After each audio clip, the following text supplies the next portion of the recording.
Hello, ladies and gentlemen, girls and boys. You are now entering Season 2 of the Swan Hockey Podcast. Swan Hockey is flying around the junior hockey world one episode at a time. You'll experience things dreams are made of, as well as things of terrible nightmares. Strap in, hold on, and enjoy the ride. And now, Swan Hockey. What's going on, everyone? Welcome back to another episode of Swan Hockey. We are in Season 2. I am Eric Swanek, and today we are joined by Andrew Serpico, the Assistant Director of U.S. Scouting for Neutral Zone. Andrew, what's going on? How are ya? Doing good. So, this episode, we are going to talk about something that a lot of people... It's a heavy topic for a lot of people. And points. We're going to talk about points, and a lot of people obsess over points. A lot of people say, hey, points don't matter. And I'm going to tell you, points absolutely 100% do matter. If you can't put up points, you probably have one more level in you at most. As soon as you reach a level of hockey where you can no longer put up points, you maybe have one more level in you. And Serps, we were talking about that the other day, and it's kind of crazy. I don't know why I never really thought about that before, but you know, like obviously a common misconception, everyone tells these kids, hey, you know, you could be a role guy. And that's true. You can be a role guy, but the role is the secondary layer. The role is what you can put on top of it. Once, you know, if you reach that level where you can't put up points, you can switch to be a role guy to survive and then maybe go up one more level. But if you look at these guys in the NHL that are role guys, and, you know, so many players in junior or youth hockey say, hey, I'm not a points guy. I'm like this guy in the NHL. You look back at that guy in the NHL that's, you know, not putting up points. You go look up, like these guys are putting up like 100 points a year in the OHL when they play junior. Yeah, I mean, you and I were talking about it. So I've been trying to stump you the past couple nights just of players that didn't fit this bill, because I'm trying to argue your point, but it's pretty difficult to argue, especially with the players I've been looking up. And it's mostly just in the NHL. But you're 1,000% right. You got guys that are playing major junior, putting up 100-point seasons that are third-line guys in the NHL. Like, that's just how they're point producers, but they have to fill a role because they're not good enough at the next level to keep, not all of them, obviously, everyone's different, but to keep doing what they're doing at that level. But every player we have looked up has been a relatively decent points guy, in layman's terms, at one specific level for sure. Yeah, and like even the guys that maybe weren't dynamite point guys in college or major junior, but still went to the AHL. Again, like you've got maybe one more level in you. That's the AHL. And then you'll see they hang out in the AHL for a couple of years and then go up to the NHL, but they don't go up to the NHL until they start putting up points in the AHL. Like it's funny how this rule kind of, it always seems to apply. I've been trying to find guys too that don't fit the rule, but you can't really, like it's kind of like crazier than I thought it was going to be. Yeah, I mean, obviously there's those niche players like your tough guys, but even your tough guys. So like my first thought was Ryan Reeves. Just, you know, he's a fighter in the NHL. He's obviously still sick. He's playing in the NHL. He had like 115 points in his U15 season. Now, he was probably bigger than everybody. I don't know. I don't remember what he was at age 15. But you're putting up ridiculous numbers, which is obviously going to give you a look at some point. Yeah, it's crazy. I'm looking up another. I want to look up. Give me a second here. Pulling up. I want to pull up Patrick Maroon. Patty Maroon. So what, that guy? Somebody, he, like, no offense, a guy won multiple Stanley Cups, didn't even win 3 in a row, but like he could not skate at all. Like this is but that dude.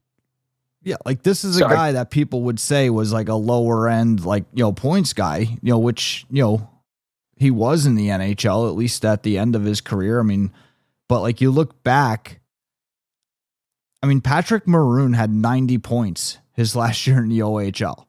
He had 95 points in the North American Hockey League. in 57 games. Yeah. I mean, guy's a star. Guy's an absolute star and a unicorn, to be honest with you. A roller hockey hero too. Yeah. Yeah. No, like it's just pretty crazy. And like, I think, what was I going to say here? But yeah, like, so there are exceptions, right? It's like, if, like, you're like big physical powerhouse guys, but even those guys were putting up points. But I mean, like, if you're not going to be a points guy and continue to move up without putting up points, like, you have to be so unique and so dominant at something that sticks out, not just like, hey, he blocks a lot of shots. I mean, like, it's so crazy. Even the research we've done, those guys were 99% of them were points guys. So my favorite example of this situation, because I love this guy, is Max Talbot. I don't know if you remember Talbot. Talbot might have been the guy you broke your hand or you cut your hand on the lamp, now that I think about it. Remember we were watching the Flyers back? I don't even know what year this was, and you celebrated and you jumped in with your hand in the air, and you hit the light fixture and it sliced your hand. Good time. That might have been Max. I forget. Good time. Yeah, it was like night before a tryout too. Yeah, throw the hand straight up in the air, slice the hand right on. Yeah, that was fun. Anyway, so Max Talbot, when he played in the NHL, you'd probably agree, he was a perennial third line guy. Penalty kill, block shots, super simple. Like, you'd think that's just how he played his whole career. He was a 100-point player in the queue. Yeah, 100-point player in the queue is a third line guy in the NHL. But he put up those numbers, and that's how he gets his look. Yeah, and that's what, like, again, like, I think so many people have it wrong, like, where talk about, hey, play a role and you move up like that. Like, no, like, again, like, playing a role is adapting to survive towards the end of your rope. You know, like, it's not like you got, like, I mean, look, you got to put up points. There's no way around it. You got to put up points if you want to continue to move up. You have to do it. You have to put up points, and that's just so important. You need to go be a top 6 forward or a top 4D somewhere. Like, you need to play on a team where you're going to have the opportunity to put up points, because if you're not putting up points, it's not looking too good. It's a conversation starter too, right? Like, when, for example, when I'm going to tournaments and I'm writing reports, like, before I write them, or when I'm going in to write them, like, hey, John Smith this weekend had 9 points, 4 games, blah, blah, blah. Like, it's not the end all be all, I would say, but it's that initial conversation that starts to paint a picture of the player, If there's a guy who I'm giving a decent grade to, and then I go check his stats and he had 1.6 games, then I'm thinking, like, well, how did he? I kind of go back and watch a little extra. Like, how did that happen? He was such a dynamite player, put no points. What happened? But like I said, it's just the initial starting point that starts to paint what the player is all about. Yeah, absolutely. Because points are a byproduct of playing hockey the right way. Right. So, like, that's the other thing I want to point out. Like, it doesn't mean that, like, we get hyper focused on points. It doesn't mean that we, obsess over the points. Playing hockey the right way. Like, if you're doing everything right, like, if you're skating is great, if your hockey IQ is great, your passing is great, shooting's great, communication with teammates is great, forechecks back. If all that is great, how could you possibly not put up points? Like, they go hand in hand. So should you worry about putting up points? No, that's worrying about the end result. Worry about and focus on playing hockey the right way. And if you do that, the points go hand in hand. So like, for me, a lot of the point, like, the points tells a story as well. And like, when you see a guy that's putting up a ton of points, most of the time he knows how to play hockey. Yeah. Yeah. Another example I wanted to bring up real quick, because it goes on both sides of the puck, and offense and defense. Jacob Slavin played for U.S. in the Olympics, arguably one of the best shutdown D in the NHL. That guy was, he's not known for putting up points in any way, shape, or form. He plays the right way, just does little things. He's not going to create a ton of offense. In college, he had like 25 points in 32 games. In the NCAA as a freshman, it's pretty ridiculous. And that's a guy who plays the right way. That you're right, and points just follow him because of how he plays the game. Right. And I think it's, and again, like that's just like it's a tell of who's playing the game the right way. And, and I know there's going to be people that are upset about this and coaches that'll tell players, oh, no, that's not right. Like, go tell that coach to recruit 20 players that don't put up points but are great kids. They're everywhere.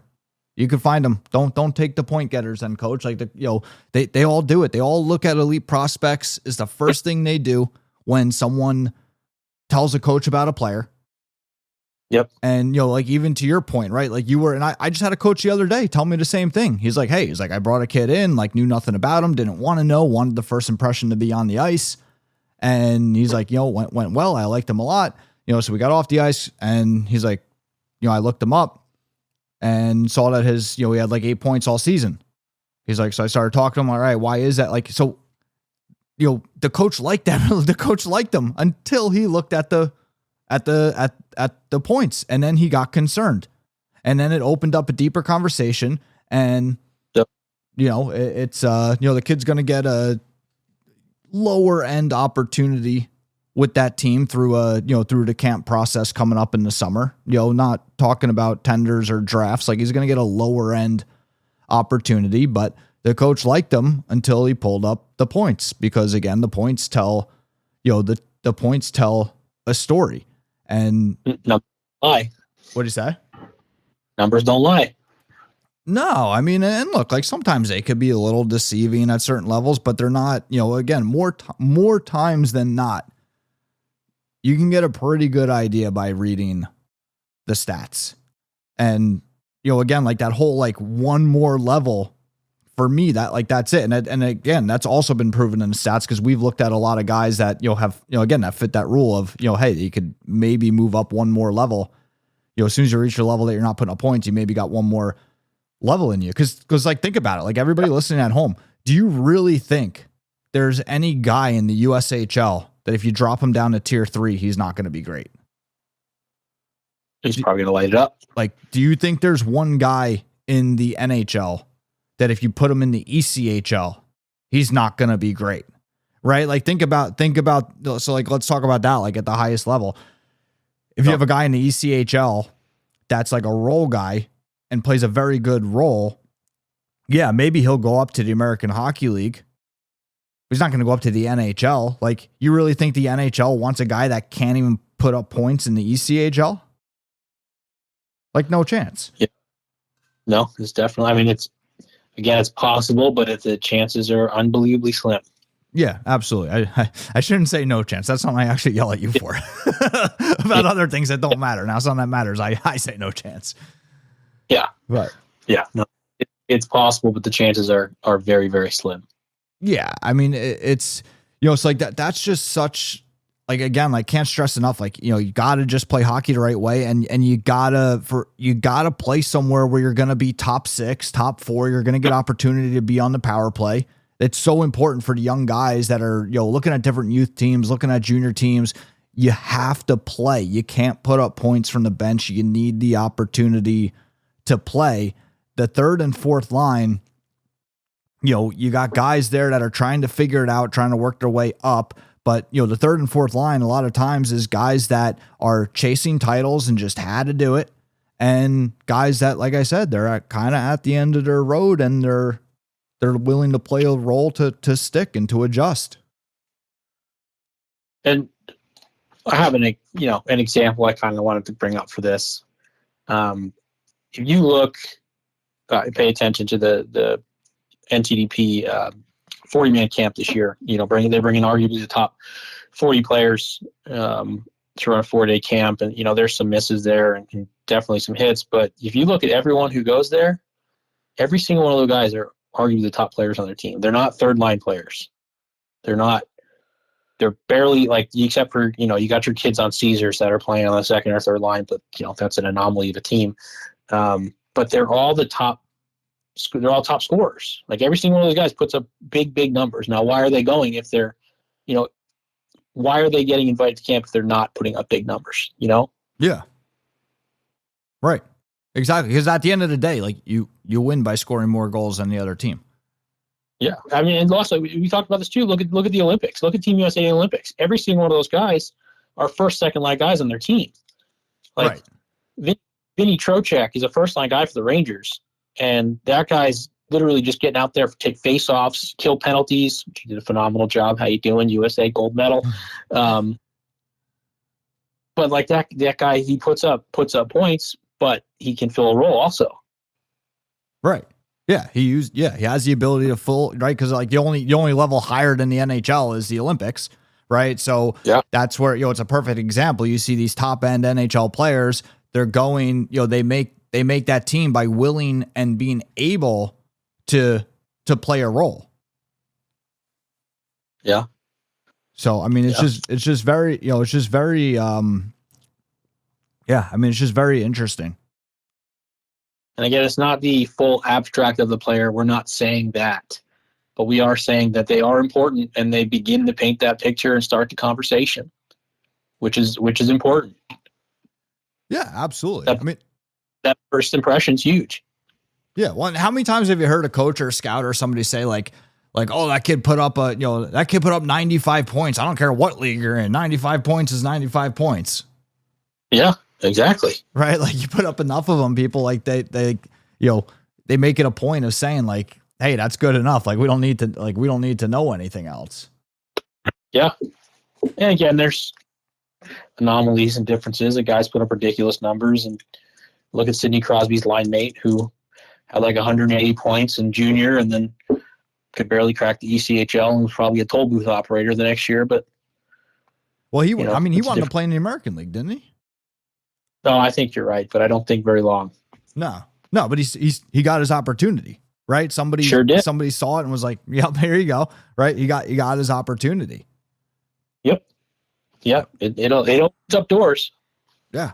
So yeah, can't stress it enough. Put up points. Got to put up points, and I think more people need to realize that. But again, like I just want to stress this again.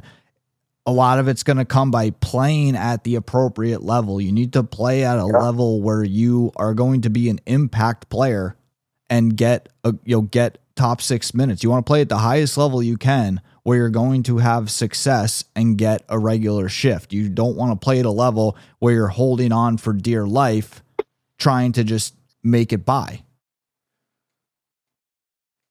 Yeah. It's tough to build a positive rapport or interactions with scouts and coaches that see you, and if that's their first impression, that you can get scratched out pretty quick. Yeah, no, absolutely. I mean, that's all I got. I mean, kind of short, sweet with this one. Do you have anything else that you want to add? I mean, on a personal note, points do matter. Bobby McMahon won me a fantasy hockey regular season championship, scoring a big goal for Sunday night. If he didn't score that point, I wouldn't have won. So points matter to me. Well, that's all right. So that's a great example. Like, what do you do? And like, you're playing fantasy hockey, fantasy football, fantasy anything. Who do you go after first? The guys that score points. The coaches Absolutely. And scouts do the same thing in real life. Yeah. I didn't even think about that, but you're 1,000% right. Yeah.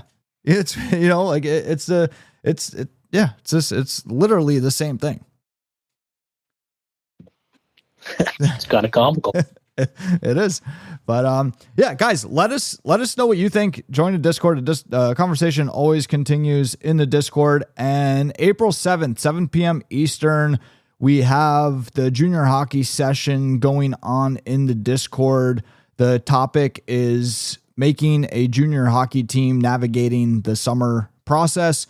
So completely free. You could join the Discord and RSVP there. Hope to see you there. And yeah, Serps, pleasure as always. I got one more thing here, especially for the people in the Discord. This might be kind of fun. So if anyone, we're open to debate 1,000%. by all means, we're willing to have a conversation about this. If somebody can find a player, that doesn't fit this bill, we're all ears. Absolutely. Yeah. I mean, I'm sure there's got to be some out there. I haven't seen any yet, but there has to be, because nothing's a blanket rule, right? So there has to be, and I do want to see it. The parameters are points at a specific or any level, or what? How do you want to word that? I just don't think you will see anybody playing more than one level above the level where they stopped putting up points. Okay. So if a guy, I don't know, if a guy played in the USHL and didn't put up points, I think he can still get to Division I, right, by playing that role. But I think that's kind of where, I don't think the NHL is going to take an interest. What do you say? Yeah, it's probably going to stop there. Yes, I think as soon as you're at a level where you're not putting up high-end points, I think you've got maybe one more level in you if you play a really good role. Yeah. So that's what I would say the parameters are, because that's what I think it is. Yeah, no, I agree, and I think it'd be interesting to hear other people's opinion on this and see if they can find somebody that we didn't that fits this bill. Yeah, yeah, and come with proof. We don't want people that are just oh no bullshit, and then they have no proof. Yeah, come with proof. Yeah, so, but yeah, no, I'd certainly love to see it. And guys, again, make good choices. Play somewhere where you're going to get playing time, where you're going to have the opportunity to be, top 6 forward, top 4D, power play time. Important piece of the team. Yeah, absolutely. So, all right, awesome. Serps, I'll see you soon. Everyone out there, until next time, I'll see you guys soon. Thank you for listening to this episode of the Swan Hockey Podcast. We remind you that season pass points are available to listeners. For more information, please visit www.swanhockey.io. Until next time.